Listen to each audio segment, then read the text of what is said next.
Hi అండి. బఠానీలు నేను నైటే నానబెట్టేసుకున్నాను.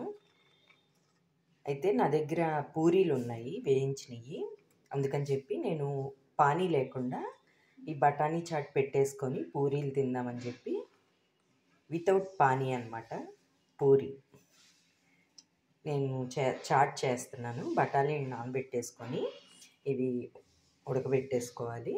బఠానీలతో పాటే నేను 2 ఉర్లగడ్డలు, 2 బంగాళదుంపలు, 2 క్యారెట్, టమోటా, ఆనియన్ కూడా కలిపి ఈ బఠానీలతో పాటు ఉడకబెట్టేసుకుంటానండి.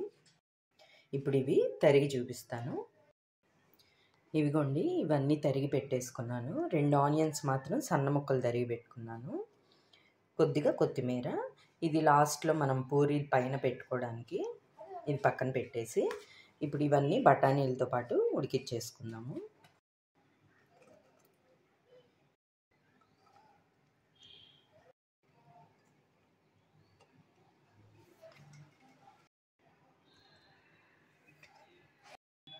ఇదిగోండి, కొద్దిగా ఉప్పు కూడా వేసేసి ఈ మొత్తం కలిపి బాగా ఒక 10 విజిల్స్ వచ్చేదాకా ఉడకపెట్టేసుకుందాము కుక్కర్లో.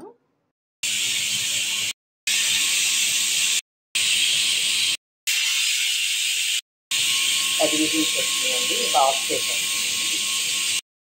ఇదిగోండి, కుక్కరు ఆవిరిపోయాక ఇలా స్మాషర్తో మొత్తం స్మాష్ చేసేసుకోవాలి. మనం ఆల్రెడీ ఉప్పు వేసేసాం కదా ఉడకబెట్టినప్పుడు. ఇప్పుడు కొద్దిగా కారం వేస్తున్నాను. అలాగే కొద్దిగా జీలకర్ర పొడి ఉంది నా దగ్గర. ధనియాల పొడి లేదండి, ఉంటే మీరు అది కూడా వేసుకోండి. జీలకర్ర పొడి కూడా వేసేసాం కదా. ఇప్పుడు కొద్దిగా చాట్ మసాలా పొడి కూడా వేసేద్దాము. మొత్తం ఒకసారి బాగా కలబెట్టేసుకుందాము.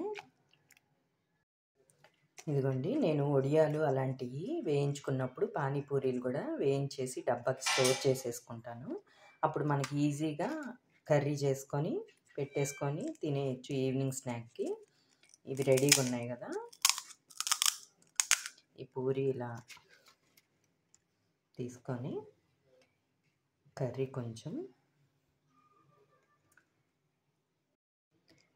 పెట్టేసుకొని కొద్దిగా ఆనియన్స్, కొత్తిమీర ఉన్నాయి కదా, అవి కూడా ఇలా పెట్టేసుకొని తినేయచ్చండి. చాలా టేస్టీగా ఉంటుంది. కొద్దిగా చల్లారాక ఇందులో మనం నిమ్మరసం పిండుకొని అలా కూడా పెట్టుకోవచ్చు. పానీ లేవు కాబట్టి ఆ నిమ్మరసం పులుపుతో చాలా టేస్టీగా ఉంటుంది. నేను ఇప్పుడు మీ ముందే ట్రై చేస్తున్నాను.